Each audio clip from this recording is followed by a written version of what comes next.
Hay una filosofía argentina, un pensamiento riguroso acerca del lugar del hombre en la sociedad. Obras literarias como El Facundo, El Martín Fierro, El Matadero. Texto axial, fundamental, el plan revolucionario de operaciones de Mariano Moreno, Los muertos en Plaza de Mayo. El primer centenario se festeja bajo estado de sitio. Las cartas a Lavalle deciden el fusilamiento de Dorrego. No hay verdad que se resista frente a 2 pesos, moneda nacional.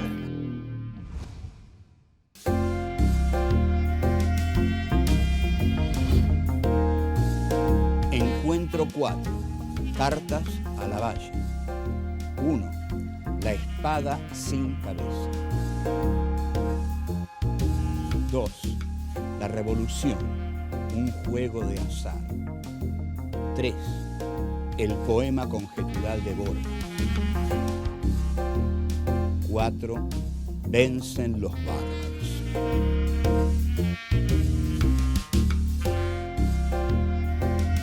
Manuel Dorrego asume como gobernador de Buenos Aires en agosto de 1827. El Partido Unitario rechaza sus políticas de integración con el interior y en diciembre de 1828 el general Lavalle lo derroca. Dorrego es derrotado en Navarro e intenta huir, pero es entregado a los hombres de Lavalle por 2 de sus oficiales. El 13 de diciembre, Manuel Dorrego es fusilado. En 1829, Juan Manuel de Rosas asume su primer gobierno presentándose como el vengador de Dorrego, y Lavalle se erige como el enemigo del régimen rosista. En 1840, Lavalle lanza una ofensiva militar que Rosas aprovecha para intensificar la actividad de la mazorca. Son los llamados días del terror rosista. Lavalle se acerca a Buenos Aires, pero no avanza. Se retira hacia el norte y llega a Jujuy el 8 de octubre de 1840. Muere a las 6 de la mañana del día siguiente en un confuso episodio a mano de una partida de federales.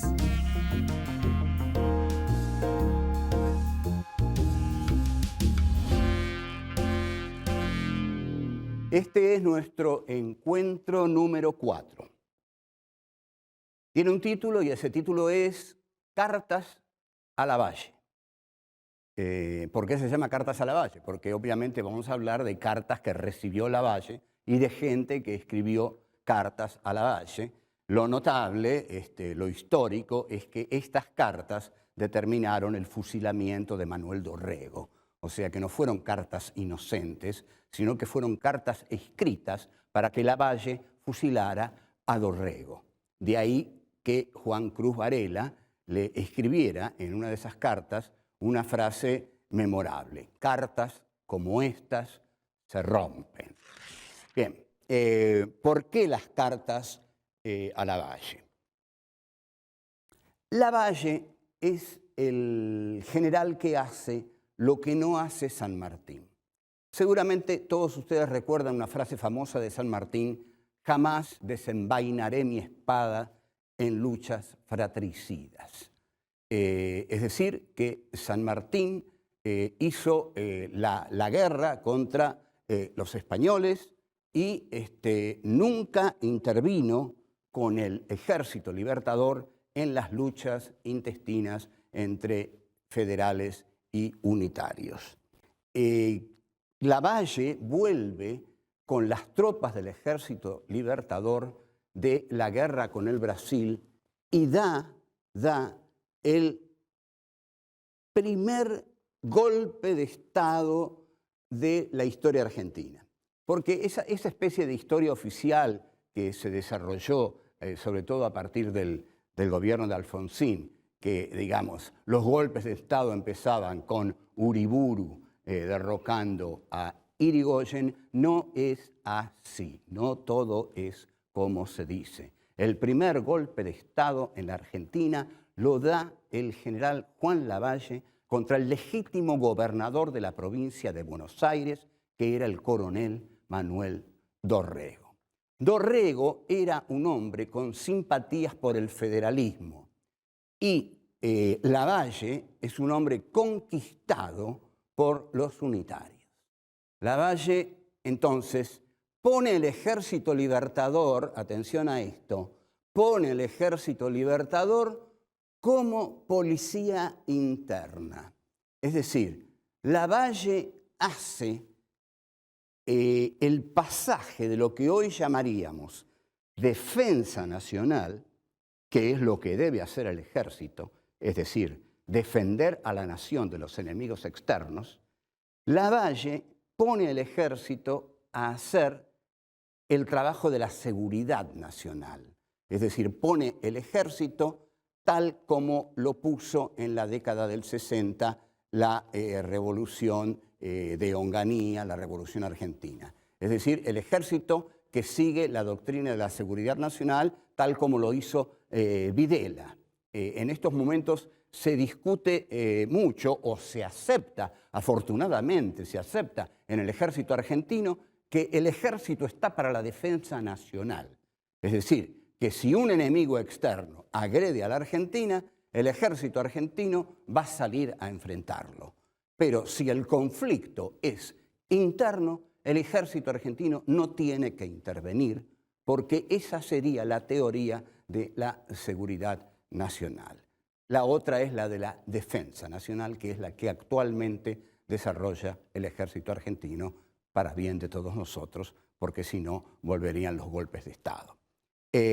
Bueno, Lavalle realiza su golpe y derrota a Dorrego en la batalla de Navarro. A Dorrego lo traicionan dos militares, Hacha y Escribano, y se lo entregan a Lavalle, y Lavalle decide si lo va a fusilar o no. Ahí es donde Lavalle, a quien llaman el cóndor ciego y a quien califican de espada sin cabeza, comienza a recibir cartas de determinados dirigentes unitarios, prominentes dirigentes unitarios. Una de esas citas es la que voy a leer cuidadosamente ahora.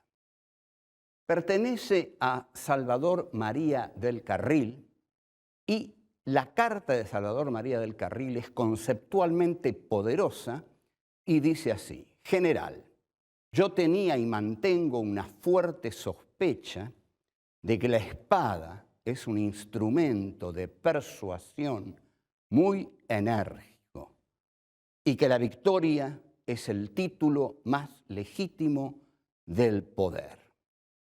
Esta frase es excepcional. Esta frase hubiera fascinado a Michel Foucault, porque para Foucault la verdad es resultado del poder. No existe una verdad para Foucault. La verdad es el poder de imponer la verdad. Por eso se lucha tanto por los medios de comunicación, porque si yo tengo 50 medios de comunicación en un país, tengo el poder de imponer la verdad, que es hacerles creer a todos lo que yo creo. Entonces, cuando Salvador María del Carril dice que la victoria es lo que da consistencia al poder, lo que está diciendo es que el poder es el que impone la verdad. Y la verdad que le va a proponer a Lavalle es fusilar a Dorrego.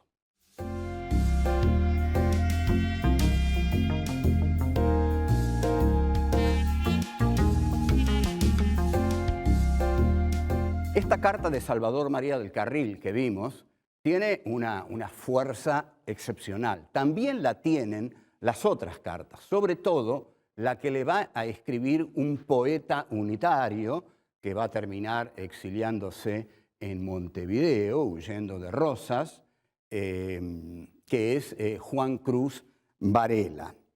Entonces, lo que le escribe Juan Cruz Varela, lo que Juan Cruz Varela le pide a Lavalle es que la sangre que se derramó en la batalla de Navarro tiene que ser vengada. O sea, lo que está pidiendo es una venganza por la sangre derramada. Nosotros podríamos hacer una historia de la Argentina siguiendo esta dialéctica, digamos así, de la sangre derramada. Se derrama la sangre y se pide derramar sangre para vengar la que se derramó. Se derrama esa sangre y después se pide derramar otra sangre para vengar la que se derramó. Y así, y así, y así, la historia termina siendo una historia de sucesivas venganzas por la sangre que se ha derramado. En última instancia, una historia de la sangre y la violencia, y eso es más bien espantoso, pero cada vez la historia humana se está pareciendo más a ese matiz cruel, que es lo que un humanismo reflexivo, filosófico, debería luchar por evitar. Ahora bien, lo que hace Juan Cruz Varela, él se da cuenta que eso no le conviene que se sepa.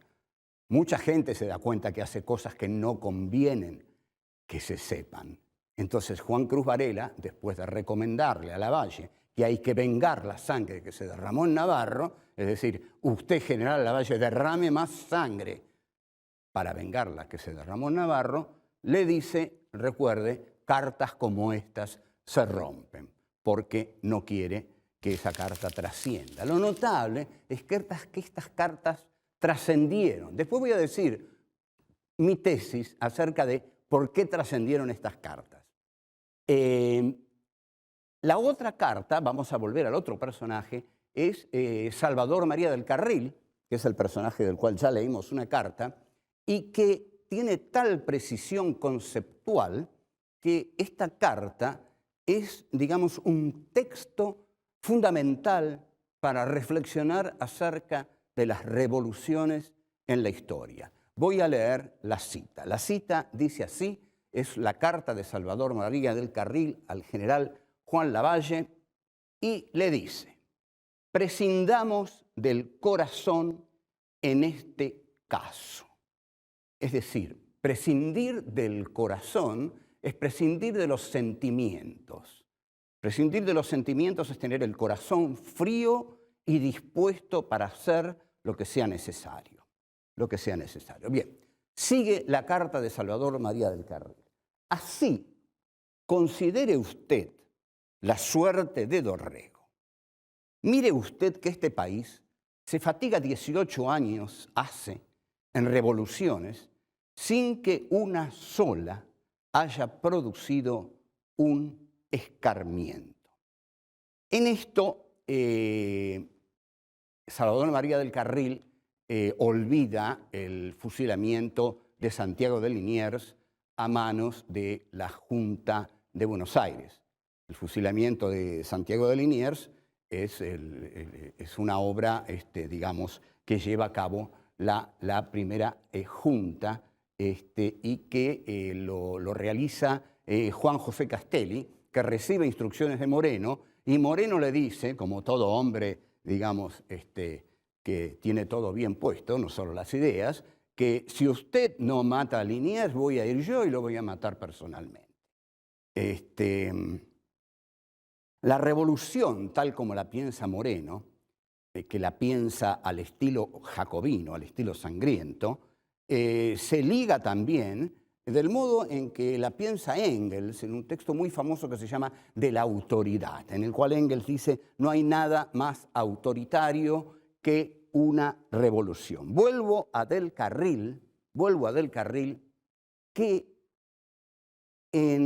cerca del final de su carta escribe un texto asombroso, excepcional y cruel. Una revolución es un juego de azar en el que se gana hasta la vida de los vencidos. Esta frase, como ustedes podrán ver, justifica todos los fusilamientos posteriores a cualquier revolución. Digamos, la revolución que hace Lavalle contra Dorrego, para Salvador María del Carril justifica el fusilamiento de Dorrego. La revolución del 55 contra Perón justifica el fusilamiento del general Juan José Valle y muchas otras revoluciones en la historia justifican el fusilamiento de los oponentes a la revolución. Los revolucionarios siempre consideran que tienen el deber y el derecho de fusilar a aquellos que se oponen a la revolución. Esto lo llevó a cabo como nadie la Revolución Francesa, pero luego lo realizaron también otras revoluciones. Pero ya vamos a hablar de ese tema largamente.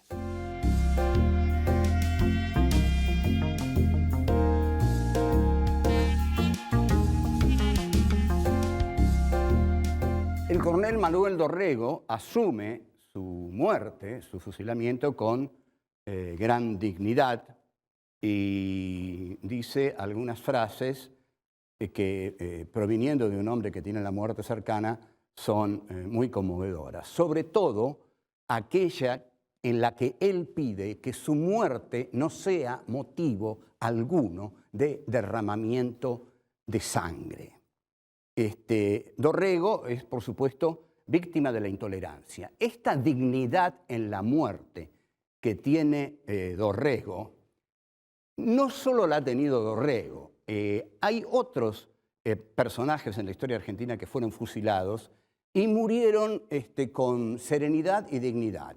Digamos, Severino Di Giovanni, el anarquista que lo fusila Uriburu, muere sin aceptar la venda y su última frase es que viva la anarquía. El general Juan José Valle, que lo fusila el gobierno de Aramburu, el general Valle que fue fusilado en la penitenciaría de Las Heras, le escribe a Aramburu una carta terrible en la cual le dice: usted pronto tendrá el discutible honor de ser mi asesino. Y el mismo Aramburu, según el relato que hace Firmenich en la causa peronista, muere con gran sobriedad y, digamos, sin ningún acto de temor, porque Fernando Abal Medina le dice: voy a proceder, general, y Aramburu dice: proceda.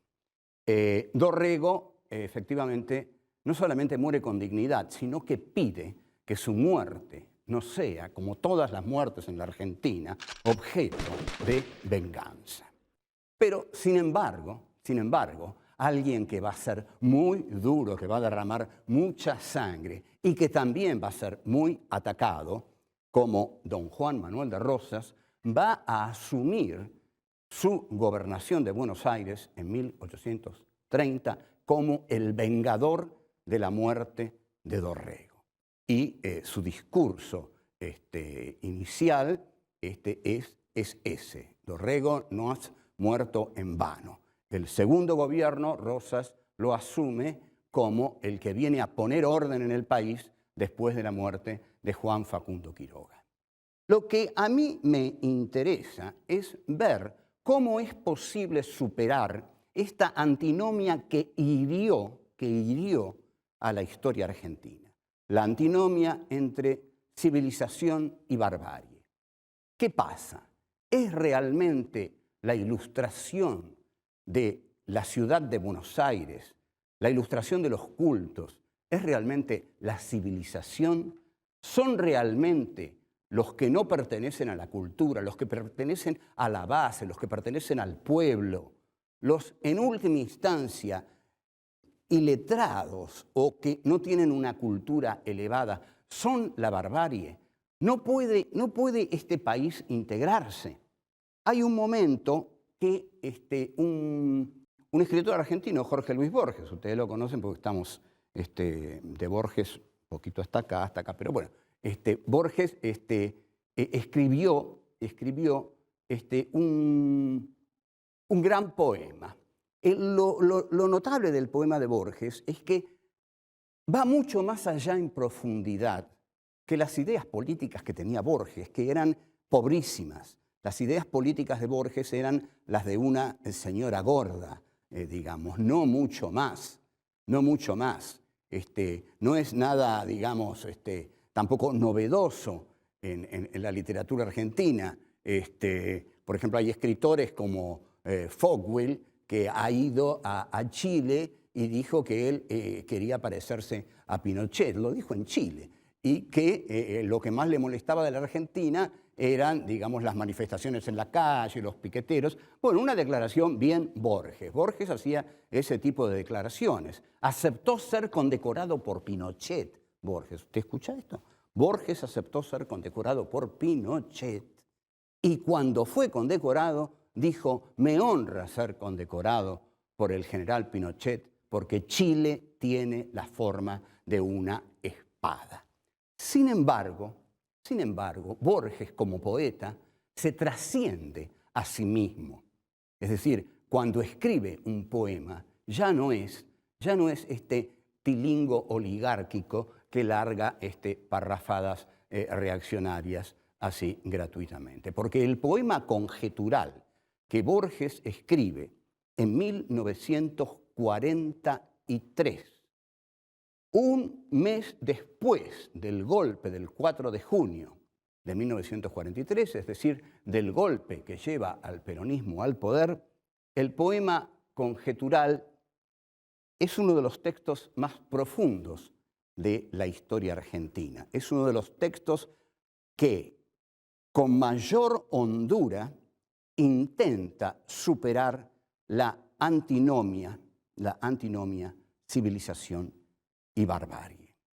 El esfuerzo de Borges está dado en este poema al asumir la figura de un letrado, a quien va a llamar un hombre de cánones y de latines, de un letrado que es muerto por la furia de la montonera del fraile Félix Aldao.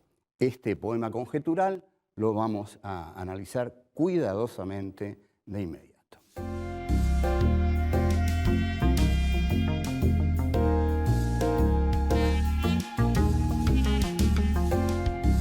El poema conjetural de Borges, de julio de 1943, está escrito en la forma de un monólogo interior de Narciso Laprida.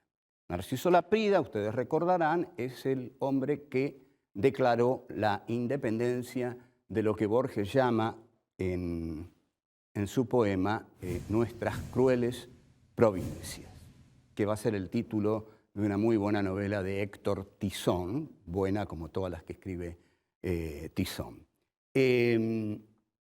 Laprida ha perdido la batalla y se sabe vencido por la montonera de Félix Aldao. Laprida piensa, entonces, antes de morir, porque es un monólogo interior lo que escribe Borges, la batalla está perdida y la victoria es de los otros. Los bárbaros vencen, los gauchos vencen. Vamos a detenernos en esto.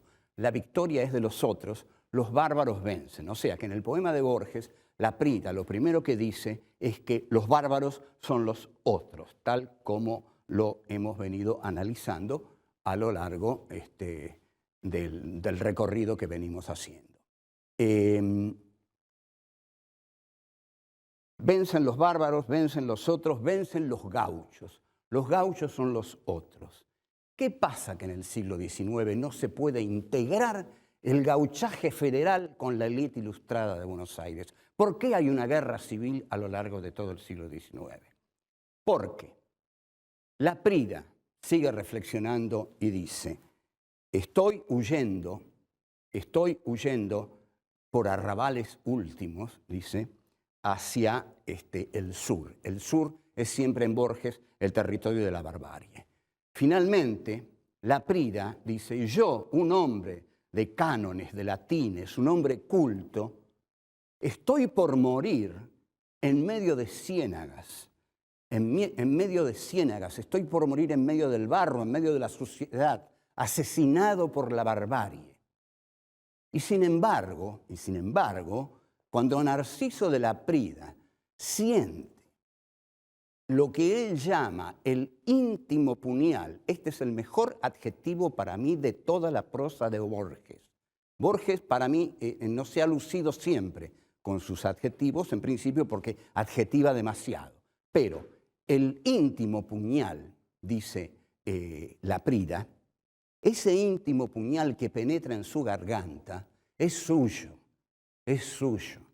Ese íntimo puñal le da su condición de sudamericano. Morir así, morir en campo abierto, morir en medio del estruendo de la batalla, morir a manos de la barbarie, hace de este civilizado un sudamericano, porque en esa muerte se conjugan civilización y barbarie, porque él ahí se da cuenta de que no es un europeo, que vive en este territorio que es Sudamérica, que es un territorio, digamos, de sonido y de furia, para usar la frase de Faulkner, ¿no? Es un territorio de estruendo, de sangre, de batallas, de contradicciones insolubles, pero sin embargo, cuando Laprida siente que ese cuchillo de la barbarie lo completa a él como sudamericano, porque él es a la vez un civilizado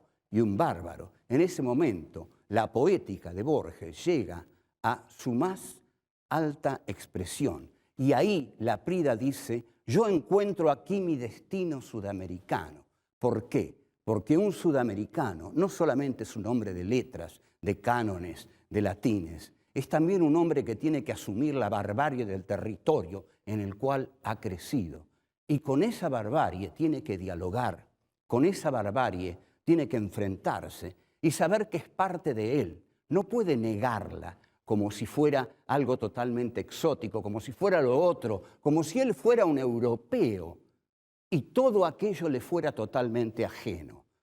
La historia argentina pudo haber sido otra si los unitarios del siglo XIX hubieran aceptado que el país federal también eran ellos, que no había una barbarie como territorio del otro, sino que ese territorio no era el del otro, sino que debió ser el de todos. Pero el de todos, ¿no? Que quede claro, el de todos, el de los civilizados y el de los bárbaros, que deben unirse para delinear la cara de un país conciliado. Nunca vamos a conciliar este país si lo seguimos dividiendo entre civilizados cultos y bárbaros incultos. Entonces, lo que hace Buenos Aires es justamente lo contrario. Instaura el libre cambio, y el libre cambio lo que hace es traer las manufacturas europeas y considerar que Inglaterra es el taller del mundo y la Argentina es el granero del mundo. Al considerar que la Argentina es el granero del mundo e Inglaterra es el taller del mundo, Argentina se condena a no ser jamás un país industrial. Y al dejar que penetren las mercancías de Europa, arrasa con las industrias nacientes, artesanales del interior, que alguna vez pudieron haber dado un rostro fabril a nuestro país, que no lo tuvo nunca.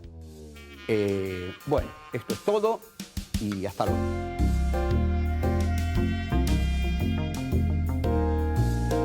Lavalle da el primer golpe de Estado de la historia argentina.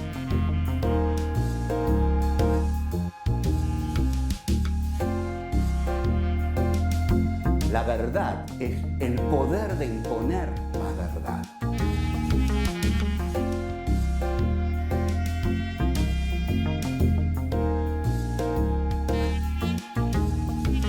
Prescindamos del corazón en este caso.